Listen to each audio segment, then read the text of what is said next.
Hello everyone, today we're taking a look at the Air65 2 Champion Edition. This kind of rounds out their different editions as they've done in the past. So we have the Freestyle, the Racing, the Champion. And if you compare my videos on those previous two, you'll find there's a difference in the board. But from the information that I'm reading about is that they'll be updating the board and those other editions to match this. And if you're wondering what the difference is, it's that it doesn't connect to this port right up front. It's kind of a 3-port, but not a diamond shaped.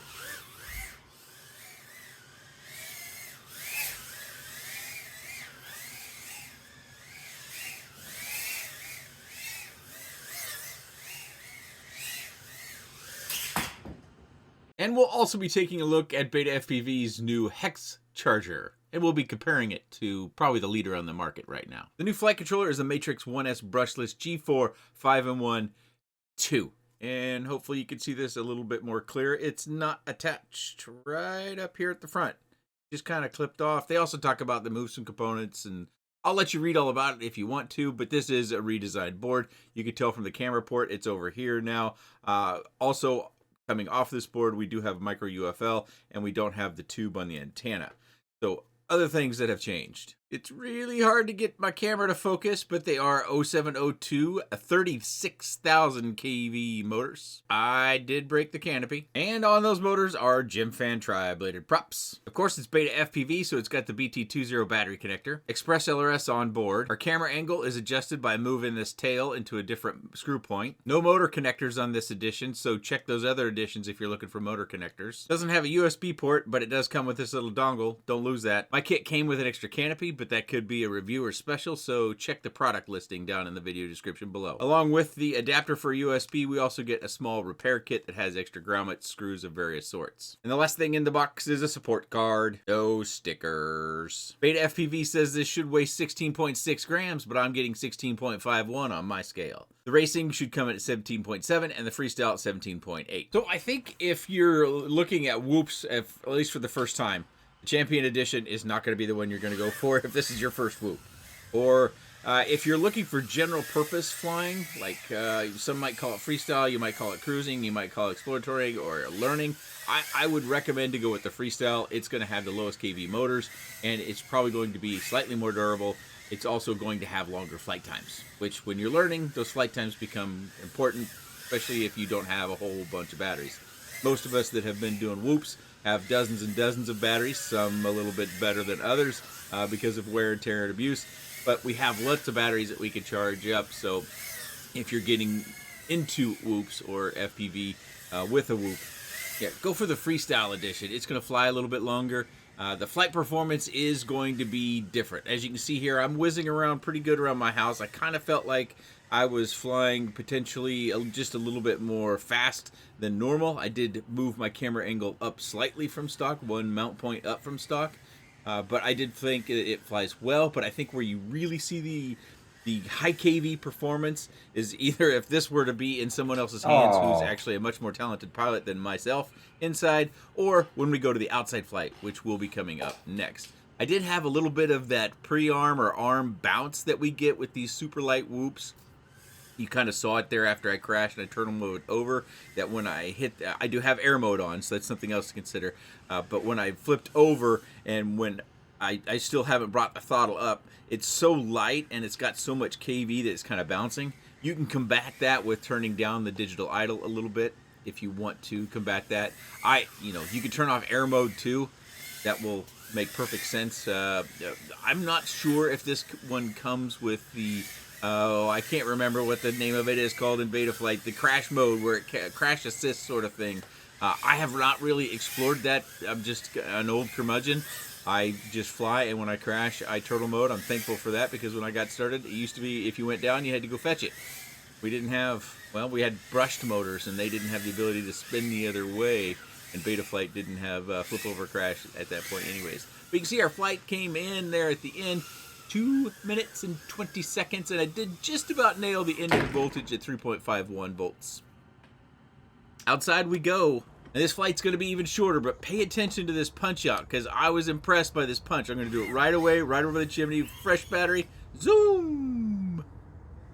Now, you might compare this to other whoops that we've had on the channel as far as performance goes, and the one that I was thinking about was the one I've just had recently on from Game Hat Aerial, the Fire Style, which I struggle to say. That's something else that you might want to compare to. It had, I think, similar outright speed and performance than this, but I think the tune on that one was a little bit better than this one. But those are wildly different, and the availability is wildly different as well. And that was a close call, so I said that out loud at the time I was piloting. This is one of, I should say it right away, this is the only day I had to fly it outside. The day after this, you know, we had these big storms come through here in the late January. You may have been hearing about them. We had the storm hit the next day. Temperatures were in the single digits. The winds started coming up. We got approximately 8 inches of snow over the course of about 48 hours. Some roads still have snowpack as I record this. We haven't had temperatures over 26 yet since that snowstorm, so it's been brutally cold. When I rushed home from work, I didn't get out of the office when I wanted to in order to be able to get this flight in, because this does show you a little bit more. I am flying kind of frantically because I was in a rush, and as you can see, the sun is relatively low, because I knew this was probably going to be my last shot at getting a flight outside. I only had 4 batteries. I flew all 4, and I picked out the flight that I think kind of displays the performance of this particular edition the best. Hopefully I did that the best, but I generally don't like to fly these on temperatures below 40 degrees, and it was 39 at this particular time. I didn't know it at the time. Look back at the weather, and the winds were 6 miles an hour. For those that might be keen on building one up, the frame on the Champion Edition is 2.1 grams. That is a light frame, and you can see the ducts on it are pretty slim. Let's get the calipers. So trying to measure those, it looks about like 3.6 or 3.5 millimeters, somewhere in there as far as the height of the duct around the whoop. The other structural changes, I am not seeing really anything. Let me grab another whoop to look at. I believe this is the Wasp edition. That was the glow-in-the-dark edition. Well, obviously the number of struts they have off of each duct and the motor mounts, that's going to be slightly different. I did grind off the fins on the front and the end on mine. That was something I did after the review, so that's something that if you're trying to compare between the two, that is different on mine than it might be in yours. That is a difference that I made myself. Otherwise, the number of struts look to be just the other change that they made outside of the change that I already made, which is to grind those things down. Profile does look slightly thinner. Let me measure it. So I measured the other one at 3.63, the Champion Edition. And this one is, you know, coming in slightly more than that, but it's a millimeter. It's so small. It does look smaller. Depending upon how hard I'm pinching it, I could probably squeeze this down to 3.63 too, but so I think the duct profile is actually smaller on the Champion Edition as well. Just some details that I thought you might want to know. So I did break the canopy on my outside flights. That's something to note because, you know, I said at the very end of that flight, if you didn't catch it, my general rule is to not fly plastic frames outside in temperatures under 40 degrees. Generally, the closer I get to 40, the less likely I'm going to go out. And then as I get below 40, I'm just not going to go out. This particular case, when I went back and checked the weather data, it's at 39 degrees at the time that I was flying. So that's something that I have to have in consideration when it comes to the fact that I did break this while flying outside. Now, as you see it, it didn't affect how my camera stability or anything like that. The flight that I showed you was not the last flight, though. It was the flight, the second to last. And I believe this broke on the first flight. So I flew 3 more flights with it broken like this. So that's the only damage I have to report. I do think that one other thing that you could do, because you're going to extremes and it come to low weight, is you could shorten this lead a little bit. I think you just want to get it long enough, because what I was doing is you just want to have it long enough to where you can get this out of the way, where you can slide your battery in and then connect your battery back to it. So you could probably take several millimeters out of this lead to cut off maybe 1/10 of a gram in order to shave a touch more weight. Of course, we do still use metal screws. At least they look to be the same metal screws. They are recessed in the frame. If you can see the profile there are no screws that come below that. So if you slide across hardwood floors, it should not scratch them up. But you can save weight when going with Rennie screws or other plastic screws that might be lower weight rather than metal, for those extreme weight loss challenges that you want to do. But overall, the performance is good, but the flight time is, you know, the penalty that you pay for that higher kV, higher end performance. You're consuming more of your battery faster by increasing that performance with the kV. Okay, so that brings us to the new Hexacharger Pro from BetaFPV. I want to plug it in and show you the boot time because there is a difference between this and my experience with other chargers. So we get that little tone and then we're going to boot up here. Pretty quick boot up. So obviously we've got a display here that I'm trying to keep the glare from so I don't turn it too much towards myself. But we have several different modes. It also gives us the state down here, what we currently have it set to as far as the voltage we'll charge the batteries to, as well as our amp that we're going to charge at. And of course we see the display for all the different batteries. We could change the storage voltage to 3.85. 4.2 for standard LiPo and 4.35, so no 3.80 storage charging if you like that. And of course, when it comes to the amp charging, we can go all the way up to 3 and all the way down to 0.5. Now, if we compare that to the ViFly Whoop Store 3, let's turn it on here or plug it in. We'll wait for it to boot up pretty quick as well. This one, if you're not familiar with it, has all the same features, but one of the differences as far as the voltage set, you can set that at 3.8 voltage. Of course, this is a much smaller screen, different indicators on screen, but we'll get into that as we plug in some batteries. So as you can see with batteries plugged in, we get a slightly different coloration on the display. Both show us the voltage of the batteries. I'm going to go ahead and charge these. I'm just going to start this up here. And so we get blue as we're charging, and we get a little animation with the arrows through the little battery icon that go up. And then down here at the state, we get a blinking red light. Let me change this to just do something similar. So 4.35. And I've, of course, got this on silent. You long press the mute button in order to mute the Hexacharger, as well as the voltage set button on the Whoop Store 3 will mute that or turn the sound on if you're going from a muted state.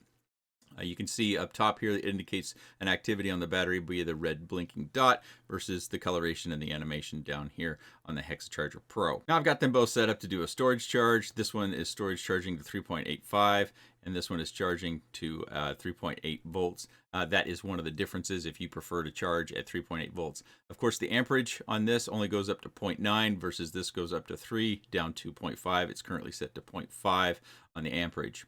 We do have fans in both of these. It's a little bit more apparent in the Hexacharger Pro. Plus, we do have BT20 as well as PH20 on both of these. Of course, they're laid out a little different, but the number on the battery is laid out very, very similar. And of course, I think I previously mentioned the screen on this one is bigger, and I think it's a little bit higher resolution as well. It's a little bit cleaner to read. You can actually read the small text on here, even though I don't have great vision without my glasses on, which is my current state. I think this is pretty readable versus this just doesn't appear quite as crisp or clear. So one other difference there. Another difference that I noticed is the input voltage at which these will operate at. When I plug it into a lower power source, the Hexacharger Pro, how it will operate is it will just charge one battery at a time if you have it at, say, plugged into a computer at 5 volts, which we can do that now. I've now got the Hexacharger Pro plugged into a lower input voltage source, and you can see right down there, it tells us our input state, which is just 5.2 volts. This is off a wall wart that, got it at the airport or a gas station or somewhere that's real cheap, and I just keep it in my bag, and it was one I was trying at one point in time, and I noticed this. Versus if we plug that same one in up here, we'll get an error. But first, let's go ahead and show you how this behaves when you just do a charging activity. If you're storage charging, it seems to be working just fine in a storage charging way. So let's go ahead and stop that. Now let's change it to where we're charging. And note that we're only charging one battery. That's because the input voltage is not enough in order to charge all the batteries that we have plugged in. So that is a difference. And now, just as a proof of concept, I will switch this over my power source from the Hexacharger Pro over to the Whoop Store 3. Do it right here on camera so there's no questions about the validity of my power source changing and trying to skew things one way or another. It's going to take it a moment to boot up. And then here, you can't quite see it, but let me see if I can angle it here on screen and get a little closer. There, it says input volt or input low. Connect a device that supports the fast charge protocol. So what happens if we change that? Well, you can't change it in this current state, so I'm going to plug it back into my other power source. Just to show you this, I already know what's going to happen, of course. That's why I'm showing it on screen. But if I go to voltage set and I just do it at 3.8 volts, So it's set at 3.8 volts. I change my power over to my lower quality one. Bring it up here a little closer so you can see. Even as a storage at 3.8 volts on this low quality power input, it still won't charge. So that is another difference I wanted to make sure I brought to everyone's attention. So here on the back we have our specifications, and it's a little hard for me to read, so hopefully I won't bore you too much, but I wanted to go into the input voltage is 6 volts to 26 volts versus this one on the Hexacharger Pro is 5 volts up to 20 volts, 5 amp max. So the voltage input range is lower on the Hexacharger. So that's something that you need to consider. And then the output voltage as well, it says 4.2 to 4.35. And then of course you've got discharging at 3.85 versus this has discharging at 3.8 as well as 3.85. So some slight differences there. Max charging current is listed up here on the Outtro 3 at 1.3 amps, where we know this one will do up to 3 amps. So those are the specifications, of course. You can pause the screen to dive in deeper to anything I may not have covered illicitly. And of course, here on the back, we have our fan venting. The Outtro 3 also has a fan. It's just not quite as apparent as they do the venting on the side. I think the fan is actually, oh, it's right here on the end.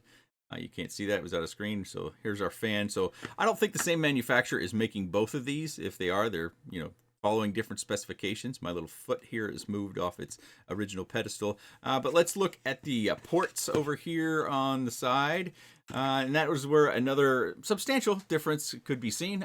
Both have USB-C, of course, but the Hexacharger only has USB-C, whereas the Outtro 3 has an XT30 as well as a 9mm barrel connector. That could mean something depending upon how you plan to charge. Maybe you have quads from 4S quads and 3S quads, and you carry them all out to your flying field, and you plan to charge your 1S quads off of the charger by using one of those batteries plugged into the XT30. Maybe you use a USB battery bank to do all your charging and discharging when you're in the field.